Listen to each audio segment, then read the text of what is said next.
పెయింటర్గా చేసేటప్పుడు టీచర్స్ వీళ్ళందరూ లైఫ్లో ఎలా ఎదగాలి, ఎలా ఉండాలని చెప్పి ఈ మాటలు విని విని నేను కూడా బాగా డబ్బు సంపాదించాలి అని కోరికలు ఉన్నాయి. కానీ లాస్ట్కు పెయింటర్ దగ్గరికి వచ్చేసరికి చాలా బాధపడ్డాను.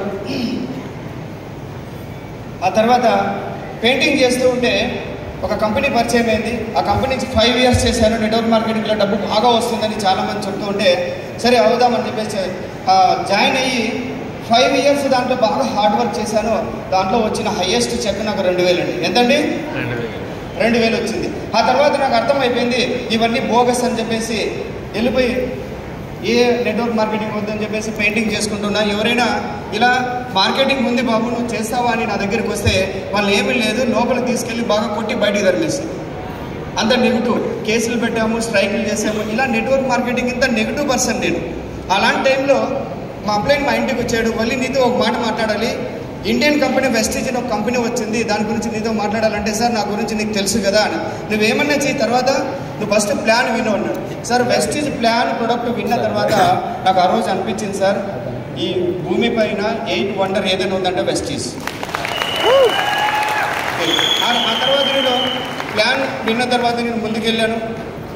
నాకు పిచ్చండి ఏం లేదు, ఏ మీటింగ్ జరిగినా ఫస్ట్ సీట్ నాకే ఉండాలి, నేను నా టీమే ఉండాలి ఫస్ట్ వరుసలో, లేదంటే గలాట్లు పెట్టుకునేది నాకు కావాలా అలా ఇలా అని. అలా చేయడం వల్ల ట్రైనింగ్లు వింటూ నేర్చుకుంటూ అలాగే నేను అచీవ్మెంట్లు పెంచుకుంటూ వెళ్ళిపోయినాను.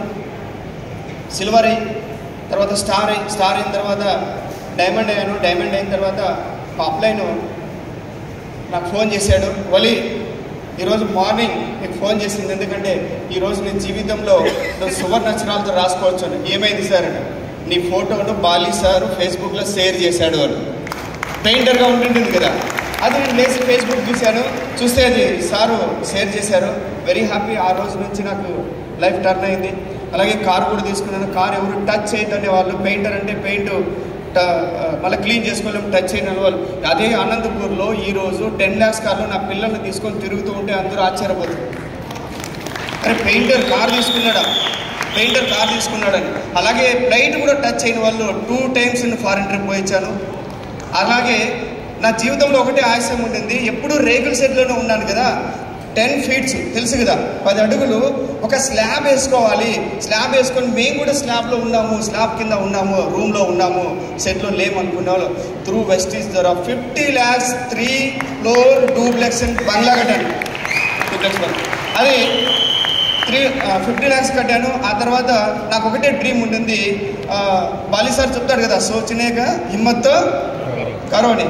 నేను చాలా సాహసం చేశాను. ఢిల్లీ వెళ్ళి సార్ బాలీ సార్తో అడిగాను, తెలుగులో చెప్తాను, ఏం చెప్పండి అంటే సార్ అందరూ అడుగుతున్నారు నువ్వేందో అడుగుంటే నాకు ఏం లేదు సార్, ఒకటి చెప్పాలి. ఏమండి, మా ఇంటికి రండి బిర్యానీ తినండి అన్న. అరే క్యా యార్ ऐसा बोले అని. సరే లేదు సార్ వస్తారా రారా అన్న. అచ్చా దేఖేకి జావ్ అన్నాడు. Next month Shabbir sir phone చేశారు, వలి మీ ఇంటికి సార్ రావడానికి రెడీగా ఉన్నాడు, ఇల్లు రెడీ అయిందా అన్న. అప్పుడు ఇంకా పెయింట్ చేయలేదు, రాత్రి బౌలు తొందరగా బాగా పెయింట్ చేసేసిన తర్వాత సార్ వచ్చాడు. ఆ రోజు కళ్ళలో నీళ్ళు వస్తున్నాయి.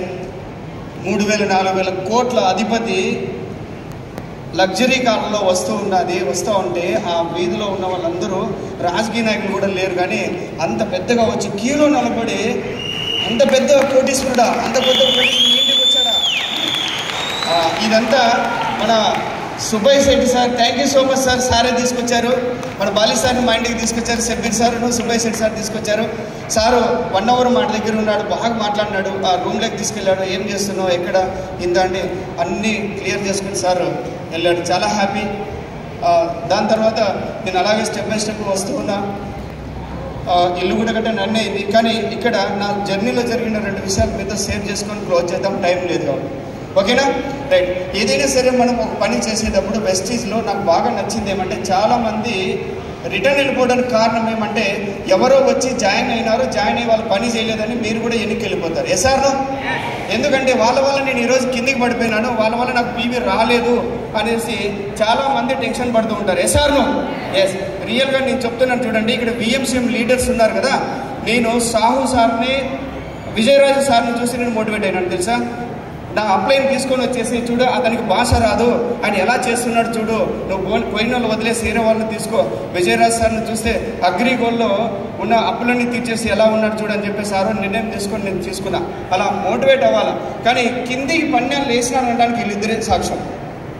నాకు బాగా విజయరాజ్ సార్ స్టోరీ బాగా నచ్చింది. కిందికి పన్నా మళ్ళీ లేదు. ఈరోజు మీ అందరికీ చెప్తున్నానండి, మనం ఎవరైతే మనం నమ్మి వస్తారో, మనం నమ్మి వాళ్ళ దగ్గర వెళ్ళి మాట్లాడి వాళ్ళని తీసుకొని వాళ్ళపైన నమ్మకం పెట్టుకుంటామో వాళ్ళు వెళ్ళిపోతే మీరు పడిపోతారు. ఎస్ఆర్నో? కానీ ఎప్పుడైతే పడతారో వెంటనే మళ్ళీ తిరిగి లేయాలి. ఎప్పుడైతే పడతామో మళ్ళీ తిరిగి లేయాలి. ఎందుకంటే పడిపోయినారా మళ్ళీ లేయండి, మళ్ళీ పడ్డారా మళ్ళీ లేయండి, మళ్ళీ పడ్డారా మళ్ళీ లేయండి, మళ్ళీ పడ్డారా మళ్ళీ లేయండి.